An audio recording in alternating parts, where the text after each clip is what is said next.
ਇਹ ਬੇੜੀਆਂ ਬੁੜੀਆਂ ਪਿੱਛੇ ਸਾੜ ਆਏ ਆ। ਅਸੀਂ ਇੱਥੇ ਜਾਣ ਦੀ ਬਾਦੀ ਵੀ ਲਾਉਣੀ ਪਈ ਤਾਂ ਪਿੱਛੋਂ ਇਨਸ਼ਾਅੱਲਾ ਕਿਹੜੇ ਨੇ ਅਸੀਂ ਜ਼ਿਲ੍ਹੇ ਵੀ ਜ਼ਿਲ੍ਹੇ ਵੀ ਅਸੀਂ ਬੰਦ ਕਰਾਂਗੇ। नहीं खान साहब बिल्कुल बंदे मुसलमान ने, हाँ मर्द आदमी ने, दलेर ने, ठीक भुखे चंगे में गैरत बंदे च होनी चाहिए, नुकसान ही हो। जी चाचा अस्सलाम वालेकुम। वालेकुम सलाम। तो आए हो जिला कसूर से। कसूर से की कहना चाहोगे की मुतालबात ने ਸਾਡੇ ਮੁਤਾਲਬੇ ਇੱਕ ਜਾਇਜ਼ क्यों नहीं सुनते ਜਾਇਜ਼ हुकूमत? ਮੁਤਾਲਬੇ ਨੇ ਹਕੂਮਤ ਬਗੈਰਤੀ ਕਰਦੀ ਰਹੀ ਵੀ ठीक है ਇਹਨਾਂ ਦਾ ਗੈਰਤ ਦਾ ਮਾਦਾ ਹੀ ਮਰ ਗਿਆ ਹੈ ਵੀ ਹਕੂਮਤ ਤੇ ਮਹਿਕਮੇ ਕਰੋੜਾਂ ਤਨਖਾਹ ਲੈ ਰਹੇ ਨੇ हाँ जी बिल्कुल ਤੇ ਕਿਸਾਨਾਂ ਵਾਸਤੇ ਕਿਹੜੀ ਖਾਦ ਹੈ ਉਹ ਬਲੈਕ ਵਿਕ ਰਹੀ ਹੈ। ਪੂਰੇ ਜਿਹੜਾ ਘੁੰਮਣ ਦਾ ਰੇਟ ਹੈ ਉਹ 1900 ਕੁਛ ਰੁਪਏ ਯੂਰੀਆ ਦਾ ਤੇ ਯੂਰੀਆ 2200 ਤੱਕ ਵੀ ਨਹੀਂ ਦੇਦਾ।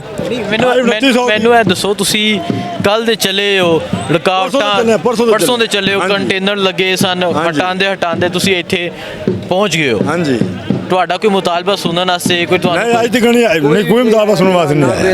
ਕੀ ਕਿਉਂ ਨਹੀਂ ਆ ਰਹੇ ਕਿਉਂ ਹਕੂਮਤ ਹੈ ਉਹਨਾਂ ਨੂੰ ਸਾਥ ਨਹੀਂ ਵੀ ਰੀੜ ਦੀ ਹੱਡੀ ਹੈ ਕਿ ਕਿਸਾਨ ਰੀੜ ਦੀ ਹੱਡੀ ਨੇ ਵੀ ਜਿਹੜਾ ਬਿੱਲ ਆਸ ਮਹੀਨੇ ਲੈ ਰਿਹਾ ਹੈ ਉਹਨਾਂ ਯੂਨਿਟਾਂ ਦੇ ਪੈਸੇ 9-8 ਰੁਪਏ ਕੁਝ ਪੈਸੇ ਅਗਲੇ ਬਿੱਲ 'ਚ ਪਾ ਦੇਣੇ ਨੇ ਦੁਬਾਰਾ ਫਿਰ ਲੈ ਲੈਣੇ ਨੇ ਵੀ ਕਿਸਾਨ ਜ਼ਿਆਦਾ ਇਹ ਤੇ ਕਹਿੰਦੇ ਸਨ ਕਿ ਅਸੀਂ ਕਿਸਾਨ ਵਾਸਤੇ ਬਿਹਤਰ ਕਰਾਂਗੇ ਕਿਸਾਨ ਦੋਸਤ ਪਾਲਿਸੀਆਂ ਬੰਦੀਆਂ ਇਹ ਲੋਕ ਕਹਿੰਦੇ ਨੇ ਵੀ ਕਿਸਾਨਾਂ ਕਿਹੜੀ ਜ਼ਮੀਨ ਹੈ ਨਾ ਉਹ ਸਾਰੀ ਸਾਨੂੰ ਲਾੜ ਕਰ ਜਾਣ ਆ ਵੇਲੇ ਹੋ ਜਾਣ ਵੇਲੇ ਹੋ ਜਾਣ ਆ ਵੇ ਸਾਨੂੰ ਲਾੜ ਸੀ ਜਗੀਰਦਾਰ ਬਣ ਜਾਈਏ ਜਿਵੇਂ ਜ਼ਰਦਾਰੀ ਸਿੰਧ 'ਚ ਬਣਿਆ ਸਾਨੂੰ ਦੇਵੇਂ ਤੇ ਖਾਈਏ। ਮੁਤਾਲਬਤ ਬਣਵਾ ਕੇ ਜਾਣਾ ਹੈ। ਇਨਸ਼ਾਅੱਲਾ ਅਸੀਂ ਤਾਂ ਇਹ ਬੇੜੀਆਂ ਬੁੜੀਆਂ ਪਿੱਛੇ ਸਾੜ ਆਏ ਆ। ਅਸੀਂ ਇੱਥੇ ਜਾਣ ਦੀ ਬਾਦੀ ਵੀ ਲਾਉਣੀ ਪਈ ਤਾਂ ਪਿੱਛੋਂ ਇਨਸ਼ਾਅੱਲਾ ਕਿਹੜੇ ਨੇ ਅਸੀਂ ਜ਼ਿਲ੍ਹੇ ਵੀ ਜ਼ਿਲ੍ਹੇ ਵੀ ਅਸੀਂ ਬੰਦ ਕਰਾਂਗੇ। ਠੀਕ ਹੈ इंशाअल्लाह।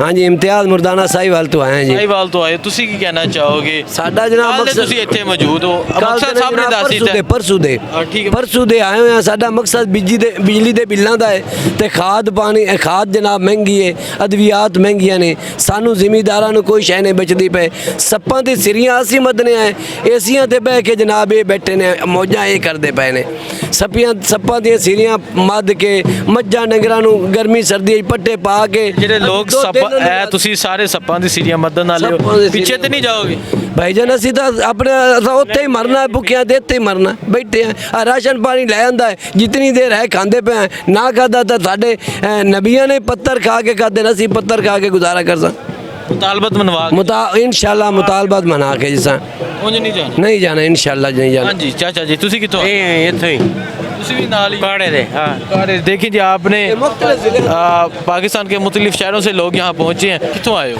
मैं जिला उकाड़ा वेली लखा तो हाँ मेरा नाम मोहम्मद शाह राम है किसान इताद रजिस्टर हाँ ठीक। ते सानू आ तीसरा दिन है ठीक है ਤੇ ਅਸੀਂ ਇੱਥੇ ਆਏ ਹੈਗੇ ਆ। ਅੱਛਾ ਮੈਨੂੰ ਇਹ ਦੱਸੋ 3 ਦਿਨ ਹੋ ਗਏ ਨੇ ਤੁਸੀਂ ਕੱਲ ਜਗ੍ਹਾ ਰੁਕਾਵਟਾਂ ਸਨ ਹਾਂਜੀ ਕੰਟੇਨਰ ਹਟਾਉਂਦੇ ਤੁਸੀਂ ਇੱਥੇ ਪਹੁੰਚੇ ਹੋ। ਹਾਂਜੀ ਹਕੂਮਤ ਤੁਹਾਡੇ ਕੋਲ ਮੁਤਾਲਬਾ ਸੁਣ ਨਹੀਂ ਰਹੀ ਕਿਉਂ ਹਾਲੇ ਤੱਕ ਤੁਸੀਂ ਇੱਥੇ ਸਾਡੇ ਕੋਲ ਕੋਈ ਉਹਨਾਂ ਦਾ ਨੁਮਾਇੰਦਾ ਨਹੀਂ ਆਇਆ ਹੈਗਾ ਬਸ ਡੀਸੀ ਲੈਵਲ ਤੋੜੀ ਆਇਆ ਉਹ ਕੱਲ ਦਾ ਉਹ ਕਹਿ ਰਿਹਾ ਹੈਗਾ ਕਿ ਤੁਸੀਂ ਇੱਥੇ ਕੋਈ F9 ਪਾਰਕ ਹੈ ਉੱਥੇ ਚਲੇ ਜਾਓ ਹੈਗੇ ਉੱਥੇ ਤਜਾਦ ਕਰ ਲਓ ਹੈਗੇ ਅਸੀਂ ਆਖਨੇ ਅਸੀਂ ਇੱਥੇ ਡੀ ਚੌਕ ਜਾਣਾ ਹੈਗਾ ਅਸੀਂ ਉੱਥੇ F9 ਸਾਡੇ ਅੱਗੇ ਵੀ ਥੋੜੇ ਦਿਨ ਹੋਏ ਗਏ ਨੇ ਕਿ ਹੋਰ ਗਰੁੱਪ ਆਇਆ ਸੀ ਤਾਂ ਉਹਨਾਂ ਨੇ ਵੀ ਉੱਥੇ ਇਤਜਾਜ ਕੀਤਾ ਬਾਕੀ ਉਹਨਾਂ ਨਾਲ ਕੋਈ ਇਹਨਾਂ ਟਲਾਮਲਾ ਤੇ ਉਹਨਾਂ ਵਾਪਸ ਭੇਜ ਦਿੱਤਾ ਹੈਗਾ ਕੋਈ ਉਹਨਾਂ ਨਾਲ ਮੁਸ਼ਾਵਰਤ ਨਹੀਂ ਕੀਤੀ ਕੋਈ ਮੁਜ਼ਾਕਰਾਤ ਨਹੀਂ ਹੋਏਗੀ। ਠੀਕ ਹੈ ਤੇ ਅਸੀਂ ਸਾਡੀ ਅਪੀਲ ਹੈ ਵਜ਼ੀਰ ਆਜ਼ਮ ਨੇ ਸਾਡੇ ਚੇਅਰਮੈਨ ਨਾਲ ਉਹ ਰਾਬਤਾ ਕਰਨ ਹੈਗੇ ਤੇ ਸਾਡੇ ਨਹੀਂ ਮੈਨੂੰ ਇਹ ਦੱਸੋ ਵਜ਼ੀਰ ਆਜ਼ਮ ਸਾਹਿਬ ਆਉਣ ਤੋਂ ਪਹਿਲਾਂ ਤੇ ਕਹਿੰਦੇ ਸਨ ਕਿ ਕਿਸਾਨ ਨੂੰ ਰਿਲੀਫ ਦਿੱਤਾ ਜਾਏਗਾ ਕੋਈ ਸ਼ਾਇਦ ਉਹਨਾਂ ਦਿੱਤੀ ਨਹੀਂ ਤੁਹਾਨੂੰ ਕੋਈ ਬਿਹਤਰੀ ਨਹੀਂ ਕੀਤੀ? ਨਹੀਂ ਕੁਝ ਨਹੀਂ ਬਿਜਲੀ ਦੇ ਬਿੱਲ ਉਹ ਵੀ ਜ਼ਿਆਦਾ ਆ ਰਹੇ ਨੇ ਅੱਜ ਪ੍ਰੀਵ ਪ੍ਰਾਈਸ ਦੇ ਟੈਕਸ ਹੈ JFC ਟੈਕਸ ਹੈਗਾ ਇਹ JMC ਟੈਕਸ ਹੈਗਾ ਇਸ ਤਰ੍ਹਾਂ ਜੀ। ਠੀਕ ਹੈ ਜੀ ਚਾਚਾ अस्सलाम वालेकुम। वालेकुम सलाम जी। कितों आए हो? जनाब जी जिला व्याड़ी लुडन हेड इस्लाम यारी तो आए हो तो की कहना चाहोगे हुकूमत के बारे क्यों नहीं सुन रही ਤੁਹਾਡੇ हुकूमत के बारे जी मेरा साउंड स्पीकर पुरला साना लुडन थाने वाला DPO साहब DSP साहब उन्हें जब्त किया 6 लाख की मड्डी है तो मैं गरीब बंदा मेहनती हाँ तो मैनू समान नहीं देंगे मेहरबानी दसो हुण जेडे तुहाडे मुतालबा ने चाचा अस्सलाम वालेकुम। वालेकुम सलाम मैं हैड इस्लाम तो आया हूँ मेरा नाम था मम्मा दे वो जी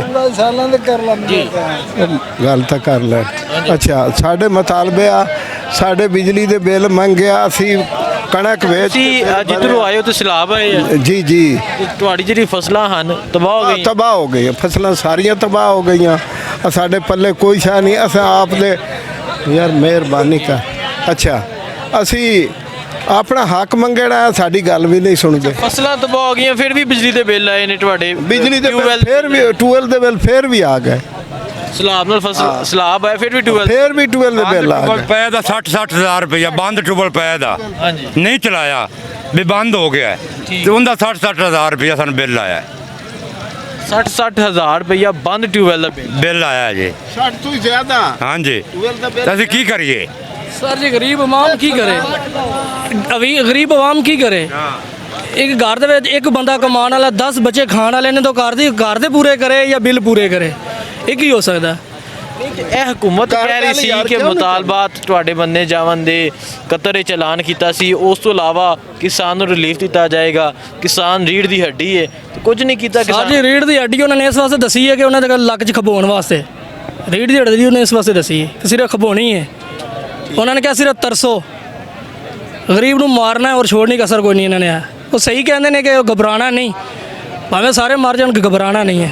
ਇਹ ਇਸ ਦਫਾ ਹੀ ਹੁਣ ਹੋਇਆ ਜਦੋਂ ਖਾਨ ਸਾਹਿਬ ਦੀ ਹੁਕੂਮਤ ਸੀ ਉਦੋਂ ਵੀ ਸੀ ਸਰ ਜੀ ਇਹ ਖਾਨ ਸਾਹਿਬ ਦੀ ਹੁਕੂਮਤ ਜੀ हाँ नहीं खान साहब बिल्कुल बंदे मुसलमान ने, हाँ मर्द आदमी ने, दलेर ने, ठीक भुखे चंगे में गैरत बंदे च होनी चाहिए, इंसान ही होए। हाँ गैरत होनी चाहिए। ਉਦੋਂ ਨਹੀਂ ਸੀ ਆਇਆ ਸਿਸਟਮ ਬਿੱਲ ਜ਼ਿਆਦਾ ਆਣਾ नहीं सी हैगा उदू सिस्टम हूं तो डबल बिल 20,000 बिल आंदा घरा दे ठीक है ਇਹਨਾਂ ਦੀ ਹੁਕੂਮਤ नहीं ना हुकूमत शहबाज शरीफ दी हुकूमत है। ਹੁਕੂਮਤ ਪੰਜਾਬ 'ਚ ਇਹਨਾਂ ਦੀ ਹੈ ਨਾ ਜੀ। हाँ जी भाई जी ਇਮਰਾਨ ਖਾਨ ਸ਼ਬਾਜ਼ ਸ਼ਰੀਫ ਦੀ ਹੁਕੂਮਤ ਹੈ ਨਾ ਪੰਜਾਬ ਦੇ। ਅਸੀਂ ਸ਼ਬਾਜ਼ ਸ਼ਰੀਫ ਦੀ ਪਾਰਟੀ ਦੇ ਹਾਂ, ਉਹਨਾਂ ਦੀ ਪਾਰਟੀ ਅਸੀਂ ਉਹਨਾਂ ਦੀ ਪਾਰਟੀ ਦੇ ਹਾਂ। ਉਹਨਾਂ ਦੇ ਖਿਲਾਫ ਇਤਜਾਜ ਕਰਨ ਹਾਂਜੀ ਹੁਣ ਅਸੀਂ ਕੀ ਕਰੀਏ, ਮਜਬੂਰ ਹੋ ਗਏ ਅਸੀਂ। ਆ ਕਰ ਰਹੇ ਹਾਂ ਕਿ ਸਾਨੂੰ ਜਿਹੜੇ ਬਿੱਲ ਆਇਆ ਉਹਨਾਂ ਵਿੱਚ ਟੈਕਸ ਨਿਕਲਣ, ਔਰ ਉਸ ਤੋਂ ਇਲਾਵਾ ਜਿਹੜਾ ਨਾ ਸਾਡੇ ਖਾਦਾਂ ਰੂਟੀਨ ਦੇ ਵਾਈਜ਼ ਮਿਲਣੀਆਂ ਚਾਹੀਦੀਆਂ ਵਾ, ਜਿਹੜੀ ਕਿ ਬਲੈਕ ਮਿਲ ਰਹੀਆਂ ਸਾਨੂੰ, ਔਰ ਡੀਏਪੀ ਦਾ ਰੇਟ ਕਿਤੇ ਚਲਾ ਗਿਆ, ਸਾਨੂੰ ਅੱਗੋਂ ਉਹਨਾਂ ਪ੍ਰੋਫਿਟ ਨਹੀਂ ਹੈਗਾ, ਲਿਹਾਜ਼ਾ ਇਸ ਵਿੱਚ ਇਤਜਾਜ ਕਰਨਾ। ਸ਼ਹਿਬਾਜ਼ ਸ਼ਰੀਫ ਸਾਹਿਬ ਨੇ ਕਤਰ ਵਿੱਚ ਐਲਾਨ ਤਾਂ ਕੀਤਾ ਸੀ ਕਿ ਜਿਹੜੇ ਇਹ ਉਹ ਸਾਰੇ ਐਲਾਨ ਦੇ ਹੱਦ ਤੱਕ ਨਾ ਰੱਖਣ, ਉਹ ਸਾਨੂੰ ਉਹਦਾ ਅਮਲੀ ਜਾਮਾ ਪਹਿਚਾਉਣ ਬਣਾਉਣ ਉਹਦਾ ਸਾਨੂੰ ਨੋਟੀਫਿਕੇਸ਼ਨ ਜਾਰੀ ਕਰਨ ਕਿ ਹਾਂਜੀ ਇਹਦੇ ਵਿੱਚ ਫਿਊਲ ਪ੍ਰਾਈਸ ਐਡਜਸਟਮੈਂਟ ਨਿਕਲ ਗਈ ਹੈ, ਯੂਨਿਟ ਸਾਨੂੰ 5 ਰੁਪਏ 35 ਪੈਸਾ ਮਿਲ ਰਿਹਾ, ਜਿਹਦੀ ਵਜ੍ਹਾ ਤੋਂ ਅਸੀਂ ਇੱਥੇ ਆਏ ਬੈਠੇ ਹਾਂ। ਇਸ ਟਾਈਮ ਸਾਨੂੰ ਇੱਕ ਯੂਨਿਟ 32 ਰੁਪਏ 33 ਰੁਪਏ ਦਾ ਪੈਣ ਰਿਹਾ, ਔਰ 900 ਰੁਪਏ ਘੰਟਾ ਪਾਣੀ ਪਾ ਕੇ ਅਸੀਂ ਜਿਹੜੀ ਝੋਨੇ ਦੀ ਫਸਲ ਚੱਕਦੇ ਹਾਂ, ਸਾਨੂੰ ਚ ਪ੍ਰੋਫਿਟ ਨਹੀਂ ਆ ਰਿਹਾ। ਅਸੀਂ ਇਸ ਵਜ੍ਹਾ ਤੋਂ ਇਤਜਾਜ ਕਰ ਰਹੇ ਹਾਂ ਇੱਥੇ। ਇਹ ਜਿਹੜੇ ਇੰਜ ਦੇ ਕਿਸਾਨ ਨੇ ਜਿਨ੍ਹਾਂ ਦਾ 1,60,000 1.5 ਲੱਖ ਬਿੱਲ ਆਇਆ, ਇਹਨਾਂ ਦਾ ਕੀ ਸਾਡੇ ਆਪਣੇ 3-3 ਲੱਖ ਰੁਪਏ ਬਿੱਲ ਆਇਆ, ਅੱਗੇ ਕਦੇ ਅੱਜ ਤੱਕ ਸਾਰੀ ਜ਼ਿੰਦਗੀ ਨਹੀਂ ਦੇਖਿਆ 3 ਲੱਖ ਰੁਪਏ ਦਾ ਬਿੱਲ। 3-3 ਲੱਖ ਰੁਪਏ ਬਿੱਲ ਆ ਰਿਹਾ, ਜੁਰਮਾਨੇ ਵੀ ਲੱਗੇ ਜਾ ਰਿਹਾ, ਫਿਊਲ ਪ੍ਰਾਈਸ ਐਡਜਸਟਮੈਂਟ ਵੀ ਆਈ ਜਾ ਰਹੀ ਹੈ, ਯੂਨਿਟ ਵੀ ਮਹਿੰਗਾ ਕਰ ਦਿੱਤਾ, ਅਗਲੇ ਮਹੀਨੇ ਤੋਂ ਫਿਰ ਫਿਊਲ ਪ੍ਰਾਈਸ ਐਡਜਸਟਮੈਂਟ ਲਗਾ ਦੇਣੀ ਆ, ਤਾਂ ਯੂਨਿਟ ਆਲਰੇਡੀ ਮਹਿੰਗਾ ਕਰ ਲੈਣਾ ਨੇ, ਉਹ ਸਾਨੂੰ ਤਾਂ ਇਹ ਬਹੁਤ ਮਹਿੰਗਾ ਪੈ ਜਾਣਾ। ਇਹਨਾਂ ਦੀ ਸਾਰੀ ਪਾਲਿਸੀ ਹੈ, ਇਹਨਾਂ ਜ਼ਿਮੀਦਾਰਾਂ ਨੂੰ ਖਤਮ ਕਰ ਦਿਓ। ਨਹੀਂ ਤੇ ਇੱਥੇ ਕੋਈ ਤੁਹਾਡੇ ਮੁਤਾਲਬਾਤ ਨਹੀਂ ਸੁਣਨਾ ਹੈ ਹਲੇ ਤੱਕ। ਫਿਲਹਾਲ ਹੁਣ ਤੱਕ ਕਿਸੇ ਨੇ ਨਹੀਂ ਸੁਣੀ, ਅਸੀਂ ਇਸੇ ਵਜ੍ਹਾ ਇਤਜਾਜ ਕਰ ਰਹੇ ਹਾਂ। ਉਹ ਸਾਨੂੰ ਕਹਿ ਰਹੇ ਸਿਰ ਲੋਲੀਪੌਪ ਦੇ ਕੇ ਇੱਥੋਂ ਭੇਜਣ ਦੀ ਕੋਸ਼ਿਸ਼ ਕਰ ਰਹੇ ਆ। ਅਸੀਂ ਕਹਿੰਦੇ ਸਾਨੂੰ ਨੋਟੀਫਿਕੇਸ਼ਨ ਜਾਰੀ ਕਰੋ, ਫਿਰ ਅਸੀਂ ਇੱਥੋਂ ਜਾਣਾ, ਇਤਜਾਜ ਖਤਮ ਕਰਨਾ। ਇਸ ਵਜ੍ਹਾ ਤੋਂ ਅਸੀਂ ਇੱਥੇ ਬੈਠੇ ਹਾਂ, ਔਰ ਇਨਸ਼ਾਅੱਲਾ ਤਾਲਾ ਇੱਥੇ ਬੈਠੇ ਰਵਾਂਗੇ ਮੁਤਾਲਬਾਤ ਬਣਵਾ ਕੇ ਜਾਣੇ ਇਨਸ਼ਾਅੱਲਾ। ਜੀ। ਅਸਲਾਮ ਵਾਲੇਕੁਮ। ਵਾਲੇਕੁਮ ਸਲਾਮ। ਤੁਸੀਂ ਕਿੱਥੋਂ ਆਏ? ਆਰਫ ਵਾਲੇ ਤੋਂ। ਆਰਫ ਵਾਲੇ ਤੋਂ ਆਏ ਹੋ। ਪਾਕਿਸਤਾਨ ਦੇ ਹਰ ਸ਼ਹਿਰ ਤੋਂ ਲੋਕ ਇੱਥੇ ਮੌਜੂਦ ਨੇ, ਪਰਸੋਂ ਦੇ ਨਿਕਲੇ ਨੇ, ਕੱਲ ਸਾਰੀਆਂ ਰੁਕਾਵਟਾਂ ਨਾਲ ਅਬੂਰ ਕੀਤੀਆਂ, ਇੱਥੇ ਪਹੁੰਚ ਗਏ ਨੇ ਬਿਲਕੁਲ ਸੈਂਟਰ ਦੇ ਸਾਹਮਣੇ। ਸਵੇਰ ਡੀ ਚੌਕ ਦੀ ਤਰਫ ਜਾਣ ਲੱਗੇ ਸਨ ਤੇ ਰੁਕ ਗਏ ਨੇ। ਰੁਕਣ ਦੀ ਕੀ ਵਜ੍ਹਾ? ਅਸੀਂ ਚਾਹੁੰਦੇ ਹਾਂ ਕਿ ਪੁਰਅਮਨ ਤਰੀਕੇ ਨਾਲ ਇਹ ਮਾਮਲਾ ਹੱਲ ਹੋ ਜਾਵੇ, ਨਹੀਂ ਤਾਂ ਕਿਸਾਨ ਇੱਥੋਂ ਜਾਣ ਰਹੇ ਨਹੀਂ। ਇਸ ਤੋਂ ਅੱਗੇ ਜਾਣਾ ਕਿੱਥੇ? ਨਾ ਤਾਂ ਬੰਦਿਆਂ ਕੋਲ ਬਿਜਲੀ ਦੇ ਬਿੱਲ ਭਰੀਂਦੇ ਪੈਣੇ, ਨਾ ਖਾਦਾਂ ਲੱਗੀਆਂ ਜਾਂਦੀਆਂ ਨੇ, ਕਾਹਨਾਂ ਫਸਲਾਂ ਲਾਉਣੀਆਂ ਨੇ। ਫਸਲਾਂ ਕਿਸ ਚੀਜ਼ ਨਾਲ ਲਾਉਣੀਆਂ? ਆਲੂ ਦੀ ਫਸਲ ਆਉਂਦੀ ਪਈ ਹੈ 14,000 ਦੀ 15,000 ਦੀ ਡੀਏਪੀ ਮਿਲਦੀ ਪਈ, ਯੂਰੀਆ 3,000 ਦੀ ਮਿਲਦੀ ਪਈ, 900 ਰੁਪਏ ਘੰਟਾ ਪਾਣੀ ਪੈ ਰਿਹਾ ਆਪ ਮਾਲਕ ਨੂੰ। ਦੱਸੋ ਕੀ ਕਰੇਗਾ ਉਹ? ਤੇਲ ਕਿੰਨੇ ਮਹਿੰਗੇ ਨੇ, ਅੱਗੋਂ ਫਸਲਾਂ ਦੀ ਹੁਣ ਸ਼ੁਰੂ ਹੋ ਜਾਣੀ ਹੈ, ਕਣਕ ਸ਼ੁਰੂ ਹੋ ਜਾਣੀ ਹੈ। ਆਮਦਨ ਨਹੀਂ ਹੈ ਜਿੰਨਾ ਖਰਚਾ ਜ਼ਿਆਦਾ ਵਾ, ਆਮਦਨ ਕਮ ਆ, ਇਸੇ ਵਜ੍ਹਾ ਤੋਂ ਸਾਰੇ ਜ਼ਿਮੀਂਦਾਰ ਇਕੱਠੇ ਹੋਏ ਆ। ਸਾਨੂੰ ਰਿਲੀਫ ਦਿੱਤਾ ਜਾਵੇ। ਸਾਡਾ ਜਿਹੜਾ ਯੂਨਿਟ ਅੱਜ ਤੋਂ 2 ਸਾਲ ਪਹਿਲੇ ਜਿਹੜਾ 5 ਰੁਪਏ 35 ਪੈਸੇ ਸੀਗਾ, ਸਾਨੂੰ ਉਹੀ 5 ਰੁਪਏ 35 ਪੈਸੇ ਦੇ ਹਿਸਾਬ ਨਾਲ ਯੂਨਿਟ ਸਾਨੂੰ ਇਸ਼ੂ ਕੀਤਾ ਜਾਵੇ। ਅੱਜ ਜਿਹੜਾ ਫਿਊਲ ਪ੍ਰਾਈਸ ਐਡਜਸਟਮੈਂਟ ਖਤਮ ਕੀਤਾ ਜਾਵੇ। ਜਿਹੜੀ ਖਾਦ ਆ ਸਾਨੂੰ ਫਰਾਵਾਨੀ ਨਾਲ ਮਿਲਣੀ ਚਾਹੀਦੀ ਆ। ਪਿੱਛੋਂ ਮਾਰਕੀਟ ਦੇ ਵਿੱਚ ਉਹਦਾ ਗਵਰਨਮੈਂਟ ਦੇ ਲੈਵਲ 'ਚ ਰੇਟ ਹੈਗਾ ਯੂਰੀ ਦਾ 2200 ਰੁਪਇਆ, ਸਾਨੂੰ 3000 'ਚ ਵੀ ਨਹੀਂ ਮਿਲ ਰਹੀ। ਉਹ ਸਾਨੂੰ 2200 'ਚ ਹੀ ਮਿਲਣੀ ਚਾਹੀਦੀ ਆ, ਉਹਦੀ ਫਰਾਵਾਨੀ ਆਮ ਹੋਣੀ ਚਾਹੀਦੀ। ਡੀਏਪੀ ਆ, ਡੀਏਪੀ ਵੈਸੇ ਉਹਦਾ ਰੇਟ 11,000 ਕੁਛ ਰੁਪਏ ਆ, ਸਾਨੂੰ 13,000 14,000 'ਚ ਮਿਲ ਰਹੀ ਆ। ਉਹ ਵੀ 2 ਨੰਬਰ ਕੋਈ ਬੰਦਾ 2 ਨੰਬਰੀ ਖਾਦ ਨਹੀਂ ਰੁਕ ਸਕਦੀ ਰੁਕੀ ਇਹਨਾਂ ਕੋਲੋਂ। 2 ਨੰਬਰ ਖਾਦ ਆ ਰਹੀ ਹੈ। ਕੋਈ ਬੰਦਾ ਜਿਹੜਾ ਬੰਦਾ ਫੜ ਲੈਂਦਾ ਇਸੇ ਪੈਸੇ ਲੈਂਦੇ ਨੇ, ਛੱਡ ਦਿੰਦੇ ਉਹਨੂੰ। ਕੋਈ ਬੰਦਾ ਇਸ ਗੱਲ ਤੇ ਨੋਟਿਸ ਨਹੀਂ ਦਿੰਦਾ, ਕੋਈ ਅਹੁਦੇਦਾਰ ਹੁਕੂਮਤੀ ਬੰਦਾ ਨੋਟਿਸ ਨਹੀਂ ਦਿੰਦਾ ਵੀ ਦੋ ਨੰਬਰ ਖਾਦ ਫੜੀਏ ਤੇ ਅਸੀਂ ਉਹਨੂੰ ਕੋਈ ਬੰਦੇ ਨੂੰ ਉਹਨੂੰ ਸਜ਼ਾ ਦਈਏ, ਜਜ਼ਾ ਦਈਏ ਜਾਂ ਉਹਨੂੰ ਜੁਰਮਾਨੇ करिए। ठीक है, मेहरबानी जी। चाचा अस्सलाम वालेकुम।